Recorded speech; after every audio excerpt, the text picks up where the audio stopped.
여러분 안녕히 주무셨습니까? 참 좋은 아침입니다. 오늘 3월 28일 금요일 말씀으로 드린 오늘의 번제 함께 합니다. 에스겔서 25장 말씀으로 같이 합니다. 17절까지 중에서 우리는 1절부터 5절까지만 읽겠습니다. 시작. 여호와의 말씀이 또 내게 임하여 이르시되 인자야 네 얼굴을 암몬 족속에게 돌리고 그들에게 예언하라.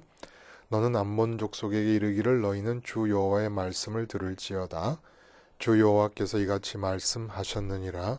내 성소가 더럽힘을 받을 때에 네가 그것에 관하여 이스라엘 땅이 황폐할 때에 네가 그것에 관하여 유다 족속이 사로잡힐 때에 네가 그들에 대하여 이르기를 아하 좋다 하였도다. 그러므로 내가 너를 동방 사람에게 기업으로 넘겨주리니 그들이 네 가운데에 진을 치며 네 가운데에 그 거처를 베풀며 네 열매를 먹으며 네 젖을 마실지라.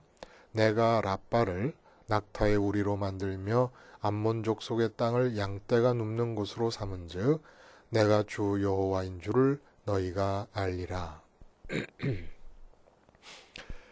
네, 오늘 이 25장부터 앞으로 예언의 대상이 바뀌어버립니다. 이제까지는 예루살렘에 함락되기 전까지의 기간에 걸쳐서 성전이 남아있기 때문에 우리가 결국은 회복을 하게 될 것이다 라고 믿고 있는 포로로 잡혀온 바벨론에 사는 유대인들에게 나라의 멸망이 필연적인 것을 예언을 했다면 오늘부터는 주변 7개국에 대한 멸망 예언이 나옵니다. 오늘 첫 번째로 4개국에 대한 얘기가 지금 본문에 나오고 있는 것입니다. 이런 본문을 중심으로 해서 구원받을까봐 너무 무섭다라는 제목의 하나님 말씀 증거합니다. 구원받을까봐 너무 무섭다. 너 구원받았네, 나 구원받았네, 우리 구원받았네, 에에에 이런 이제 복음 찬송이 있어요. 구원의 감격, 구원의 기쁨을 얘기합니다. 그런데 다 순간에 국한되고 까마득한 기억 속에서 구원의 감격과 구원의 기쁨이 이야기될 뿐 그 감격과 기쁨이 지속되지 않고 있는 이유가 뭘까요?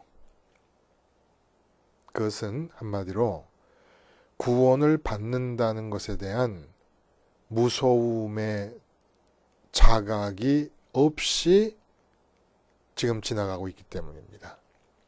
구원을 받는 것이 얼마나 무서운 것이라고 하는 사실을 자각하는 단계가 있고 그 무서움의 단계가 넘어서져야 구원을 받지 않고 있는 상태가 얼마나 두려운 것인가를 비로소 깨닫게 되면서 구원의 기쁨과 구원의 감격이 지속될 수가 있는데 도무지 구원을 받는 게 왜 제일 무서운 일인지를 모르는 상태에서 구원을 입으로 말하고 있다는 겁니다. 우리 이렇게 질문할 수 있어요. 사도 바울이 빌립보서 2장 12절에 항상 복종하여 두렵고 떨림으로 너희 구원을 이루라. 이 얘기는 구원이 없는 것이 두렵고 떨린다 이런 얘기 아니겠습니까? 근데 구원이 지속되는 상태로서 지금 말을 하고 있단 말입니다.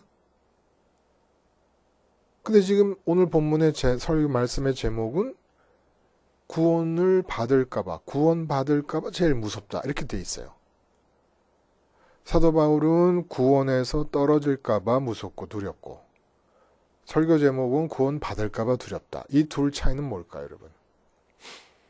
월남국수를 제가 좋아합니다. 그런데 그 냄새나는 향기 나는 고수 있잖아요. 그 풀잎 같이 생긴 거. 그거 아주 싫어했어요. 근데 월남국수를 계속 먹다 보니까 어느 날 갑자기 고수를 많이 먹어서 이 입맛이 바뀐 게 아닌데 고수를 넣어보고 싶고 넣었는데 맛이 있는 거예요. 그 다음부터는 월남국수를 고수를 넣지 않으면 먹지를 못합니다.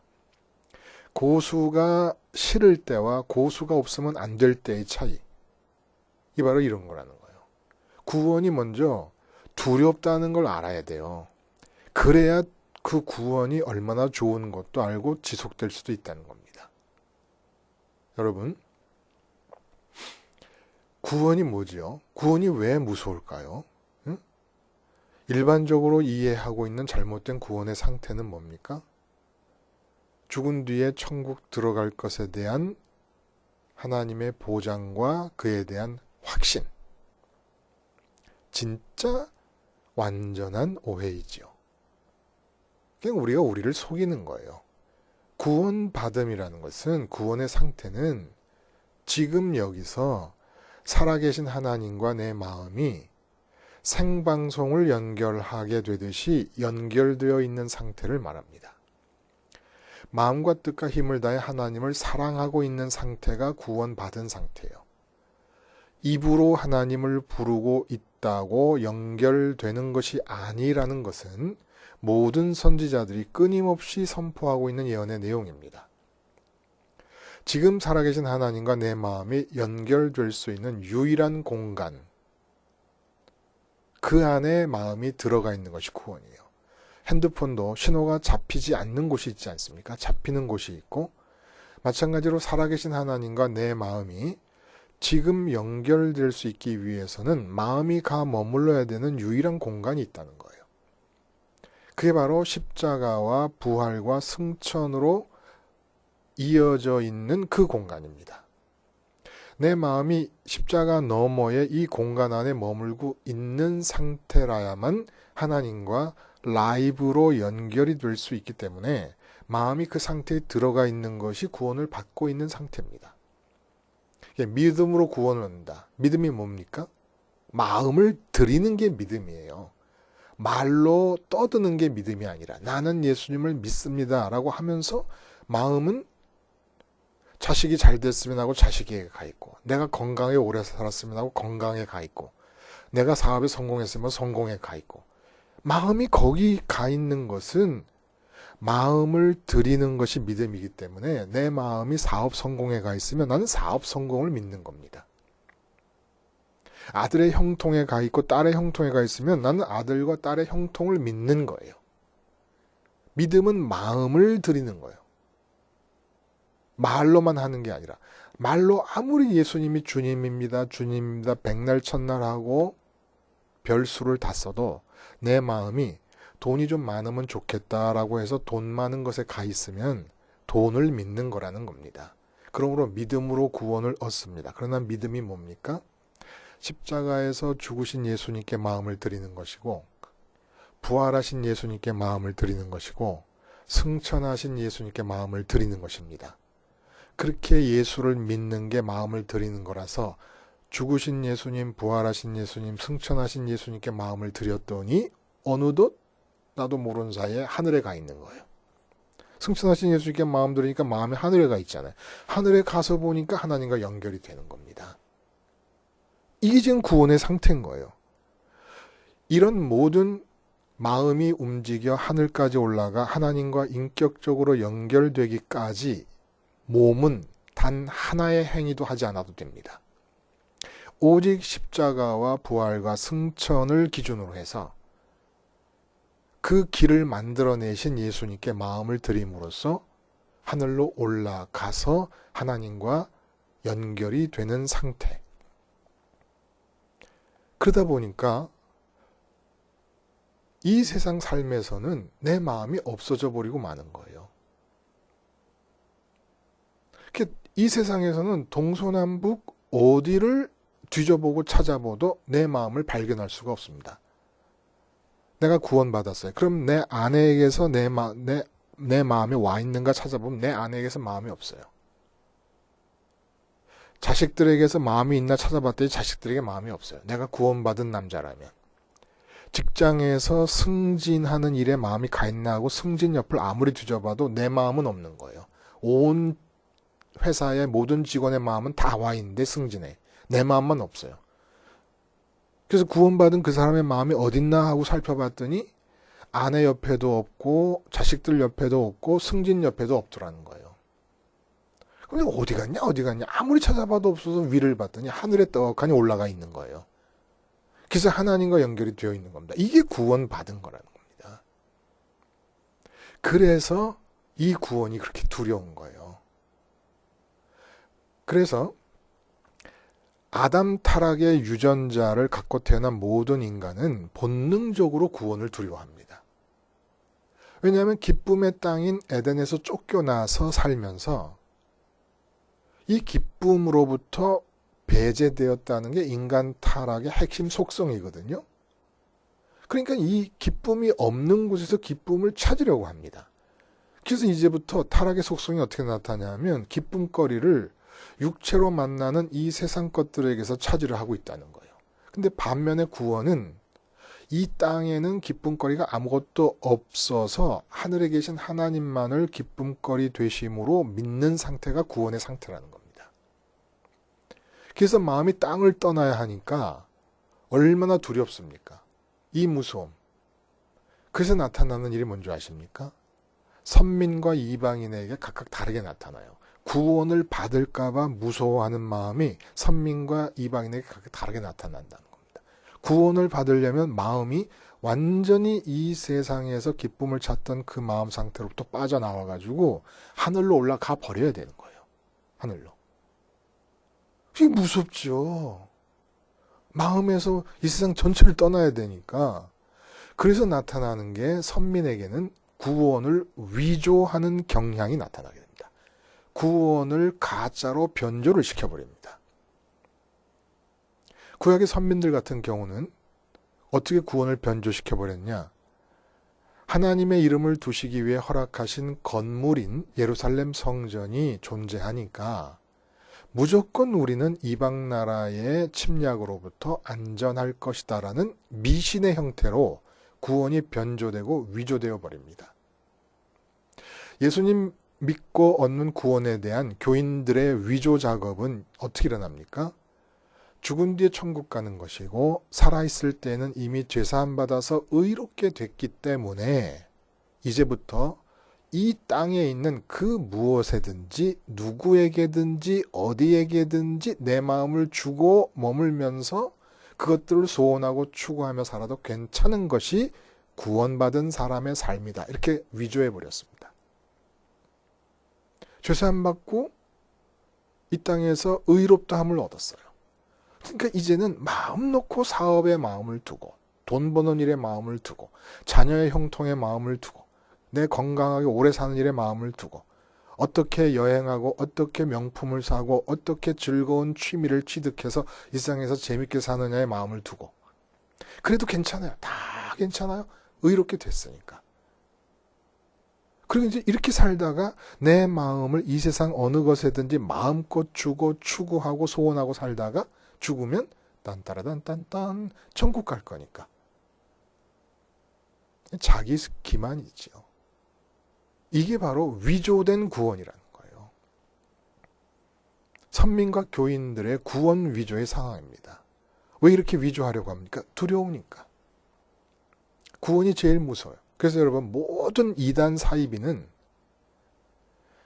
마음이 땅에 머물러 있고 계속 땅에 머물러 있게 하기 위하여 갖은 교묘함으로 하나님과 예수님과 은혜와 구원과 모든 언어를 다 동원해서 하여간 교인들의 마음을 땅에 묶어두려 합니다. 이 땅에 머물게 합니다. 근데 예수님께서 말씀하신 내용을 우리가 보면 누가복음 10장에 귀신들이 너에게 항복하는 것으로 기뻐하지 말고 너희 이름이 하늘에 기록된 것으로 기뻐하라. 기쁨은 마음으로 하는 것이니까 마음이 닿는 것에서 기쁨을 얻지 않습니까? 귀신을 쫓아내고도 기뻐하지 말라는 거예요. 예배당 건축이나 무슨 전도의 열매를 많이 맺었다거나 숫자적으로 부흥한다거나 이런 모든 것들이 다 이데올로기로 작용되면서 부흥이라고 하는 이 땅에서 일어나는 기쁨거리로 집중되어 있습니다.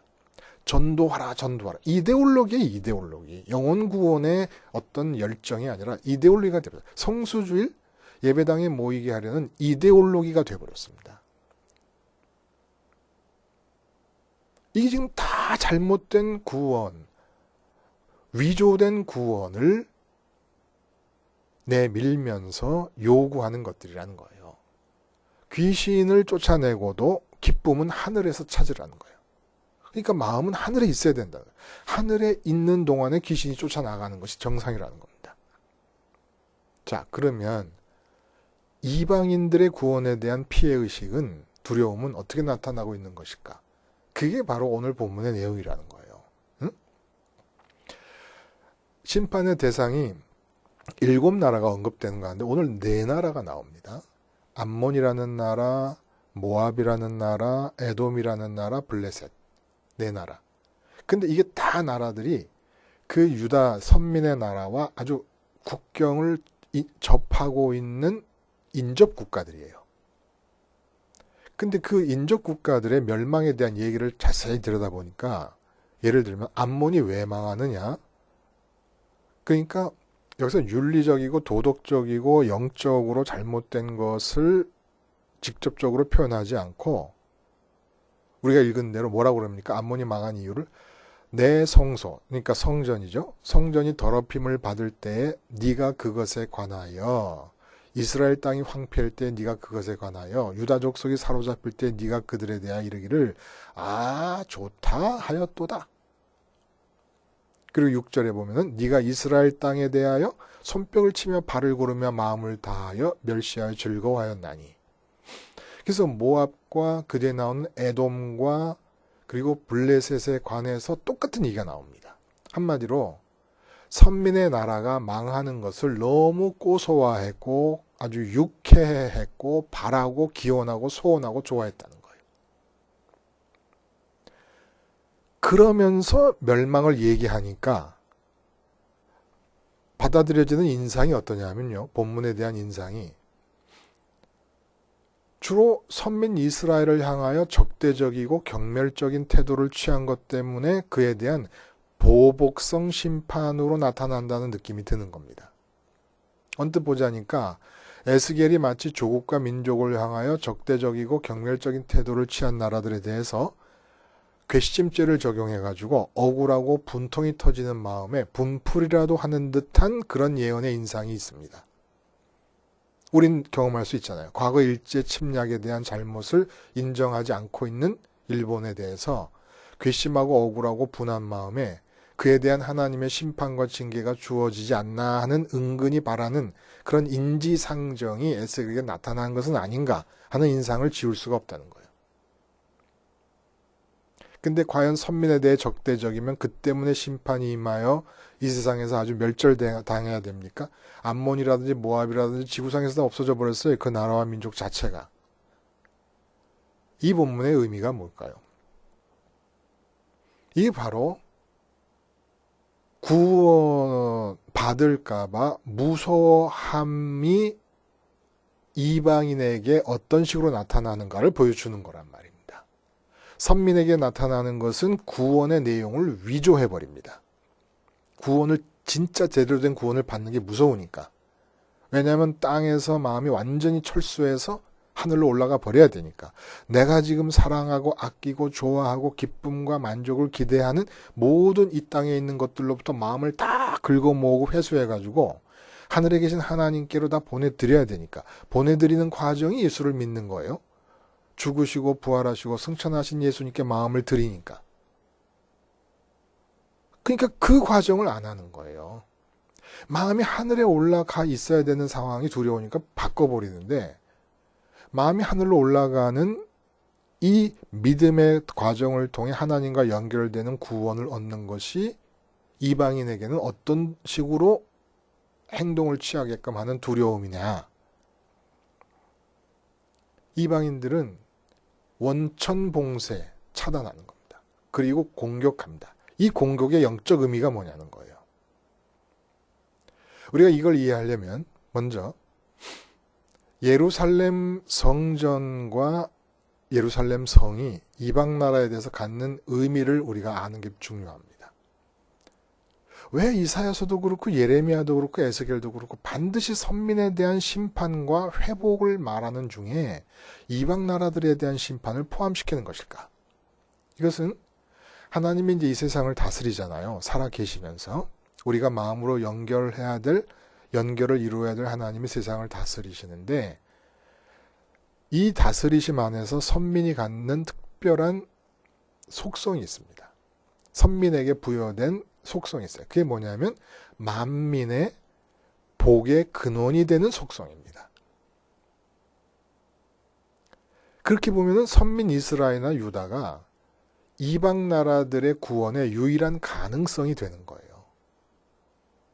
하나님이 이 지구 표면 위에서 유일하게 예루살렘 성전에만 당신의 이름을 두셨습니다.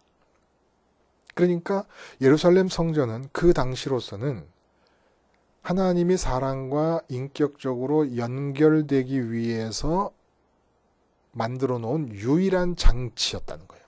성전이. 거기서 지성소를 바라보면서 법궤가 들어있듯이 내 마음의 지성소에 하나님의 이름만 두기 위하여 번제단에서 다른 이름이 들어있는 내 마음을 죽이는 과정을 삶의 현장 속에서 계속함을 통해서 그 삶의 현장에서 살아계신 하나님과 연결될 수가 있었다는 겁니다. 이렇게 해가지고 내가 삶의 현장에서 계속 내 마음을 성전에 있는 지성소를 바라보면서 지성소의 상태와 똑같이, 법궤가 하나님의 이름을 말하는 거니까 내 마음을 지성소의 상태와 똑같은 상태로 계속 유지하기 위해 번제단에서 죽고 하다 보면 내 안으로 하늘 기운이 자꾸 내려오면서 내가 샘이 되는 거예요. 하늘의 생수가 터져 나오는 샘이 되는 겁니다. 그래서 옆으로 자꾸 하늘 기운이 번져나가. 그래서 복의 근원이 되는 것이 선민의 속성이었다는 겁니다. 그래서 이럴 경우에 유다 나라 모든 백성들이 어디에 살든지 간에 예루살렘 성전의 지성소를 마음으로 바라보면서 자기 마음을 지성소가 되게 하기 위해 하나님의 이름만 모시는 지성소가 되게 하기 위해서 번제단에서 다른 이름이 들어올 때마다 자기 마음을 죽이는 일만 계속 반복했더라면 이 유다 나라 안이 하늘 기운으로 가득 차고 넘쳐서 가장 가까운 곳에 있는 암몬이나 모압이나 에돔이나 블레셋으로 넘쳐 들어가게 되었다는 거예요. 이게 하늘나라 확장의 과정이라는 겁니다. 근데 이 선민의 나라가 거꾸로 공격을 받아버린 거예요. 하늘 기운이 흘러내려 넘쳐서 밖으로 흘러나가는 대신에 주변에 있는 나라들로부터 세상 기운들이 유다를 침공해 들어와 버린 겁니다. 근데 이렇게 세상 기운으로 유다 선민의 나라를 침공하기 위해 애쓴 주변 나라들의 그 마음속에 무엇이 있냐면 바로 구원에 대한 두려움이 있었다는 거예요. 이게 영적인 싸움이기 때문에. 그들은 설령 내가 마음을 하늘에 계신 아버지 하나님께로 드리는 것이 구원이다라는 생각을 못 갖고 있었더라도 그들을 움직여서 이룬 마귀의 전략은 어떻게 나타나느냐.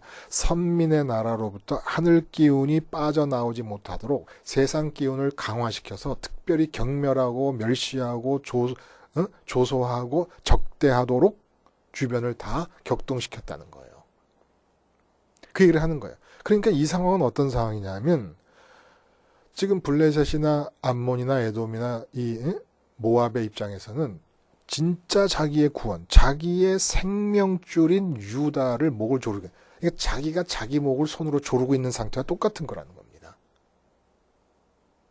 구원을 얻어야 생명을 얻는 거 아닙니까? 근데 그 생명이 주어질 수 있는 유일한 목줄인 유다를 아주 질식을 시켜버리는 거예요. 이게 영적인 상태에서 타락한 인간에게 나타나는 속성이라는 거예요. 모든 인간이 기독교의 구원이 무엇인지 구체적으로 모르더라도 그 인간 배후에 있는 마귀는 뭔 줄 알아요. 그러니까 그 마귀가 선민들에게는 교묘하게 작용해서 하나님의 이름과 예수님의 이름을 부르도록 허용하면서 구원을 위조시키는 쪽으로 유혹을 해서 끌고 가고, 그렇지 않은 자들에게는 적대적인 마음을 갖게 함으로써 그러니까 두려움을 유발시켜서 적대적이고 경멸하고 조소하게 만들어버립니다. 그렇지 않아요? 리차드 도킨스 같은 사람, 아주 기독교가 우스워요, 이 사람한테는.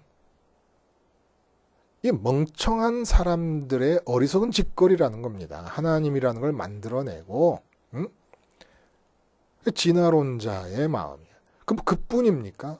기독교를 개독교라 그러고 우리가 빌미를 제공한 면이 있어요. 근데 그 사람들이 그런 빌미를 그렇게 이용하고 특별히 조소하고 경멸하는 것은 그 마음에 영적인 두려움이 있기 때문이라는 거예요.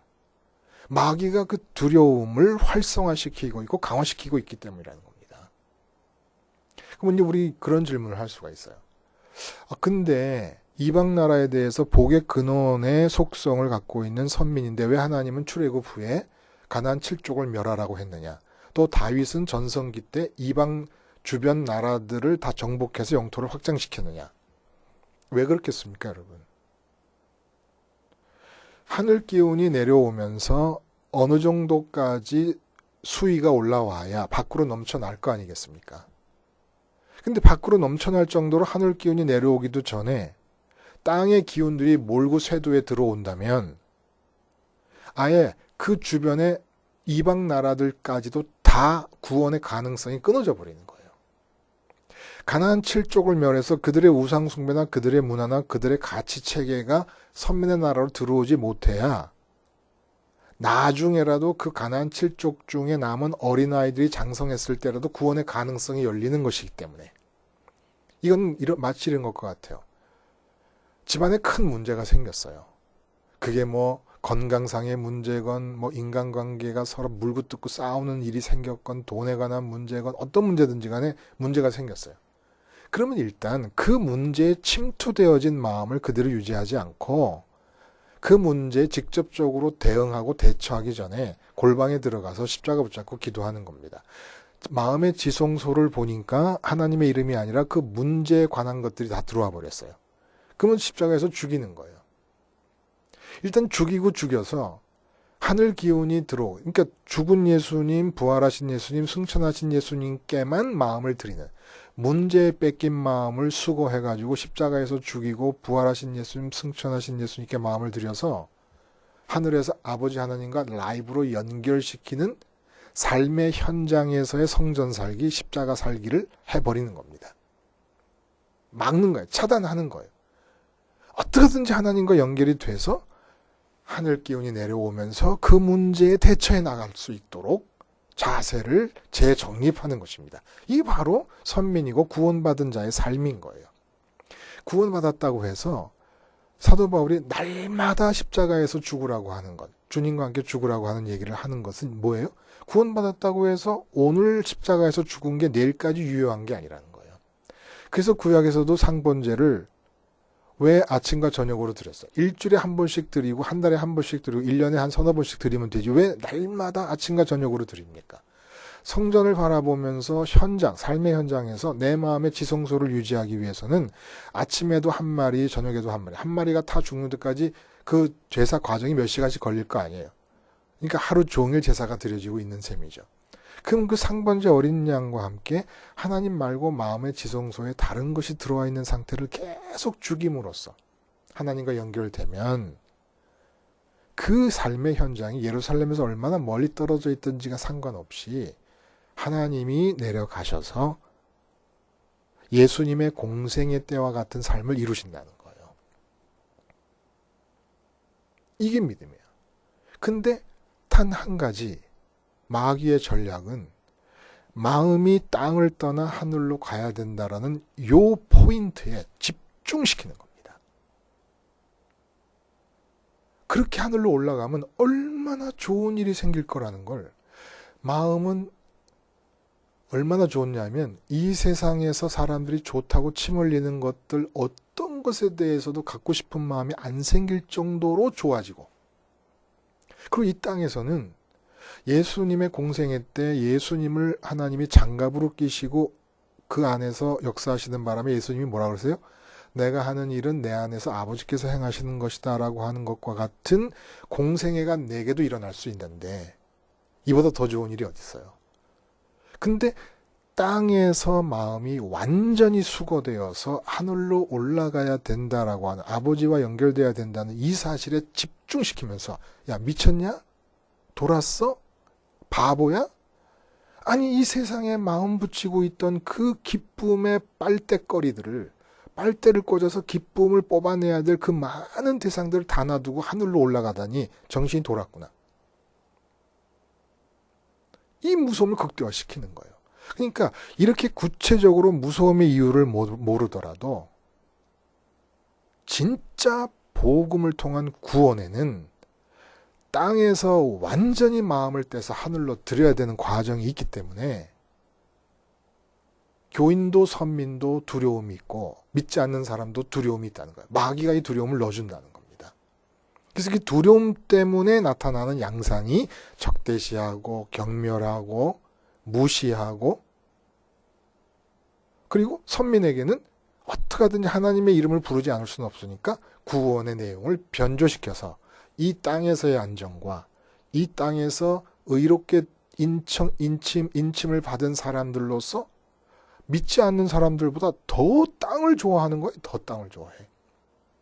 그리고 천국은 죽은 다음에 갈 곳으로 딱 확정해 놓고 완전히 보장을 딱 받아 놓은 것으로 생각하고 말씀드립니다. 지금 천국 보좌에 계신 하나님과 연결이 안 되면 구원받은 게 아닙니다. 아버지와 연결되었기 때문에 부수적으로 주어지는 게 천국이지 지금 아버지와 연결될 필요 없이 전부 마음은 돈에 연결되어 있고 건강에 연결되어 있고 뭐 가지가지 취미생활에 연결되어 온갖 것에 다 연결되어 있으면서 기쁨은 거기서 누리면서 죽은 다음에는 아버지께로 간다는 마음도 없고 천국 간다는 거예요. 천국. 그러니까 내가 살 빌라로 간다는 겁니다. 이걸 어떻게 믿음이라고 우리가 생각하고 저도 마찬가지고 이걸 어떻게 믿음이고 구원이라고 생각하고 살았는지 이해가 안 가요. 왜 이렇게 이해가 안 갑니까? 기준이 없었기 때문에 그래요. 기준이. 기독교에서 얘기되고 있는 단어 하나하나 글자 하나하나 모든 가르침 하나하나를 바르게 이해하고 바르게 판단하고 분별할 수 있는 기준을 놓쳐버렸기 때문에 그렇습니다. 그 기준이 뭐예요? 예수님이 죽으셨고 부활하셨고 승천하셨다는 이 땅과 하늘을 잇는 이 일직선상의 예수님의 동선 이것이 기준이라는 거예요. 기독교와 연관된 모든 담론의 그름과 발음을 가늠해낼 수 있는 기준이라는 겁니다. 이 기준에 따라 구원을 이해하면 그렇다는 거예요. 그래서 이방인들이 정치적으로 외교적으로 선민의 나라를 적대시하는 것 같아도 오늘 에스겔서의 이 의도 속에는 그게 바로 영적인 싸움이라는 것을 영적인 두려움 때문에 이들이 이렇게 선민의 나라를 적대시하고 경멸하고 있다는 것을 우리가 보여주시는 것입니다. 그럼 그렇게 이방인들에게 나타나는 두려움을 드러냄으로써 노리는 효과가 뭐예요? 선민인 너희에게는 없느냐라는 걸 묻고 계시는 겁니다. 정말 구원받을까 봐 두려운 마음이 너에게 없느냐는 거예요. 있다는 거예요. 잘못 배워서가 아니라 그것이 두렵기 때문에 구원의 내용을 변조시킨다는 겁니다. 구원. 고수의 맛을 알기 전에 월남국수 먹을 때 고수가 제일 두려워요. 그 냄새가 섞이는 것 자체가 두려워요. 근데 고수를 넣고 먹기 시작하니 고수가 없는 월남국수를 먹을 수가 없어요. 싱거워서. 없는 게 두려워요.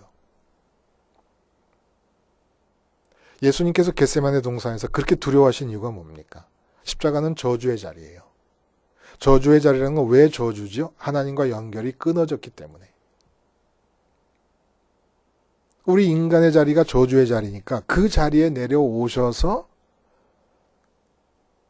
당신에게 마음을 주는 사람들의 마음을 붙잡고 부활하시고 승천하시려고 우리가 처한 저주의 자리, 하나님과 연결이 끊어진 자리로 오신 것입니다. 근데 주님에게는 그 잠깐 동안 3일 동안 땅에 묻혀 계시면서 하나님과 연결이 끊어져야 될 상황으로 들어가시는데 그게 그렇게 두려우셔서 땀에서 피가 난 거예요. 예수님이 인간으로 오셔서 그렇게 땀에서 피가 나도록 두려워하신 그 상태를 75억 인구는 지금도 오늘도 아주 편안하고 친근하고 친숙한 상태로 받아들이고 삶을 살고 있는 겁니다. 진짜 두려워할 것을 두려워하지 못한 채. 이게 마귀의 위대함이에요. 75국 인구 마음에 예수님, 인간으로 오신 예수님이 우리와 같은 인간으로서 가장 두려워하고 무서워하셔야 했을 그 상태를 마귀 때문에 우리 모두는 가장 편안해하고 친숙한 상태로 받아들이고 살고 있고, 그리고 예수님께서 오셔서 내민 구원의 손길을 가장 두려워할 것으로 생각하고 있다는 겁니다. 이 두려움이 교회를 초토화시키고 있는 거예요. 그 두려움 때문에 복음의 내용, 구원의 내용을 다 뒤집어 엎으면서 교회 스스로가 이 세상 것을 얻는 것으로 기쁨과 만족의 관역을 삼고 지금 치닫고 있는 겁니다. 큰일이지요. 큰일이죠. 구원이야말로 가장 무서운 일이기에 타락한 상태에서 느끼는 무서움 아닙니까? 타락한 상태에서 느끼는 가장 큰 무서움이기에 은혜 안으로 들어가면 도저히 감당하지 못할 기쁨인 것입니다. 감당할 수 없는 이 기쁨을 위해서 타락한 상태에서 느끼는 두려움을 극복하는 주의 백성들이 되기 위해 오늘도 우리는 십자가를 붙잡고 죽으시고 부활하시고 승천하셔서 하늘과 땅을 이으신 그 예수님의 동선에 내 마음을 실어서 삶의 현장 어디를 가든지 살아계신 하나님과 라이브 연결을 유지해 낼 수 있기를 바랍니다. 기도하시겠습니다. 하나님 아버지, 저희의 심령을 긍휼히 여겨주셔서 마귀의 괴계를 차단시켜 주시고 이 땅에 머물고 있는 마음 좁쌀할 만큼까지도 다 모아서 마음을 다해 뜻과 힘을 다해 하나님께 드려버리는 이 구원의 믿음의 여정을 날마다 반복하며 감당할 수 없는 기쁨과 감격에 빠져 사는 사람들이 되게 해 주시옵소서. 예수님의 이름으로 기도드리옵나이다. 아멘.